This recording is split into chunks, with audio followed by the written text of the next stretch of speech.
I wanted to say briefly to everyone that I don't know if you know about the city of Rialto. The city of Rialto is a wonderful place. To me, it is truly the jewel of the Inland Empire. And if you ever take the time to know, you'll understand why. This was a place where people came here in the military. They came to Norton Air Force Base, transferred in.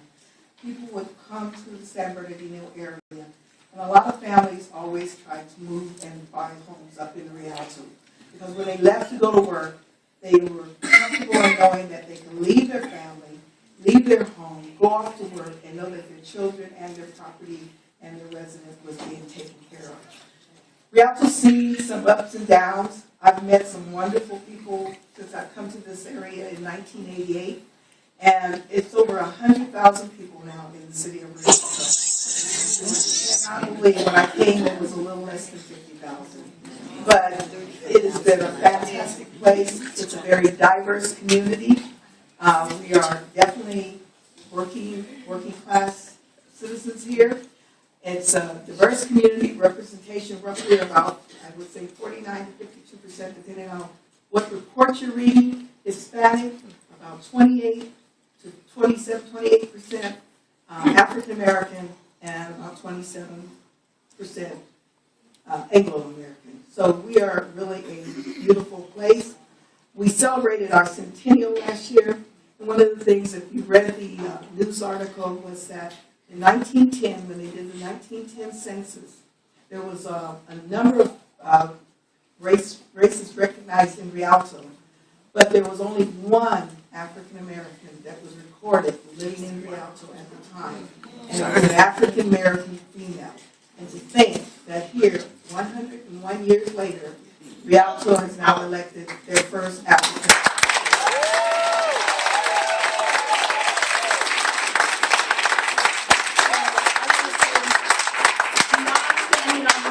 Of that lady.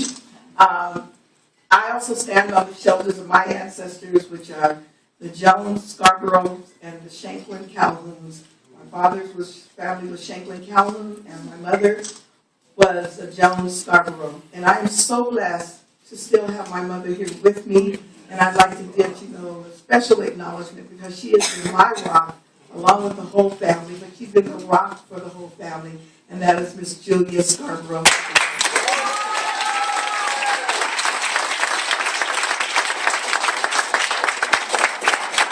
There's so many people in this audience that have been with me from childhood all the way through adulthood. And if I start trying to call off everyone, I would miss someone, and I know that later you'll hear it. And my daughter said, I forgot to say something.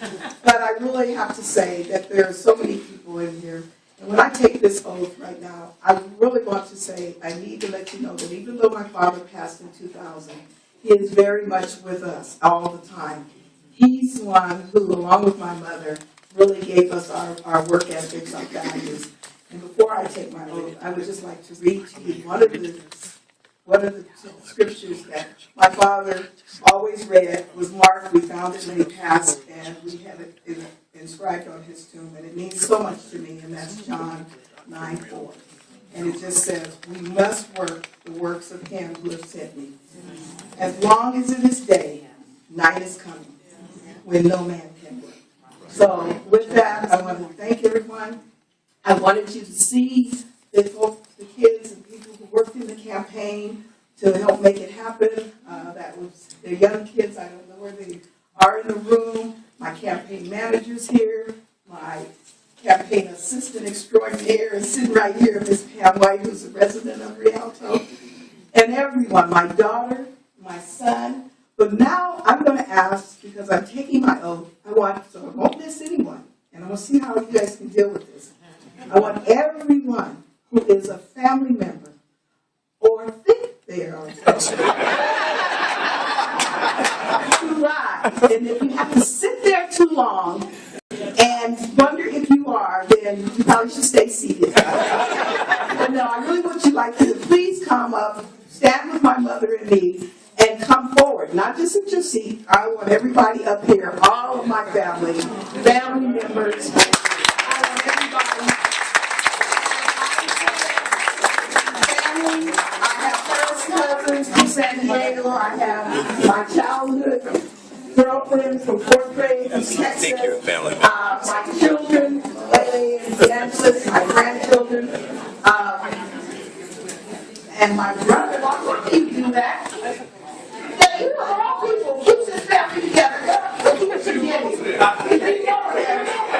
I want everybody. I read Deborah something. If you guys don't think you're part of family, you better step up. Stephanie, see, I need everybody to do this. Find out. Everybody. And Barbara, I want Barbara. Everyone has a chance to get an elected official to swear to them. And I would love everyone to know that I definitely wanted Barbara to swear me in. Thank you, Melanie, for standing.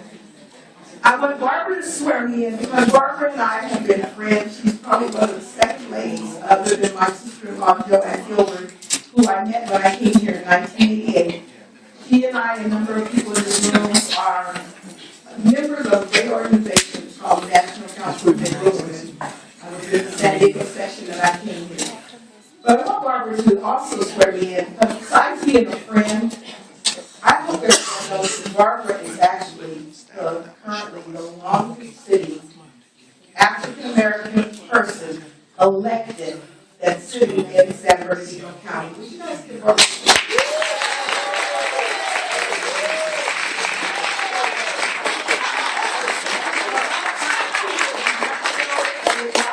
she is elected, she stands for election a number of times since 1994, and so it's with honor that I asked her to please administer the oath. That's my mother. Sorry. No problem. It's just me. That's okay. I didn't hear you. I told her when you said you had to go see you. It was nice. It was nice greeting. There you go.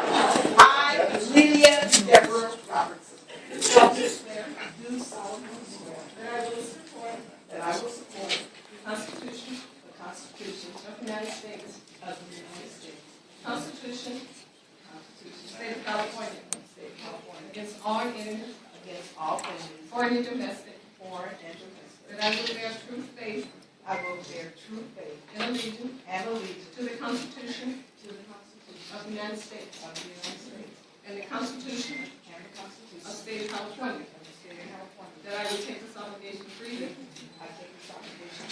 without any mental reservations or purpose of evasion, that I will well and faithfully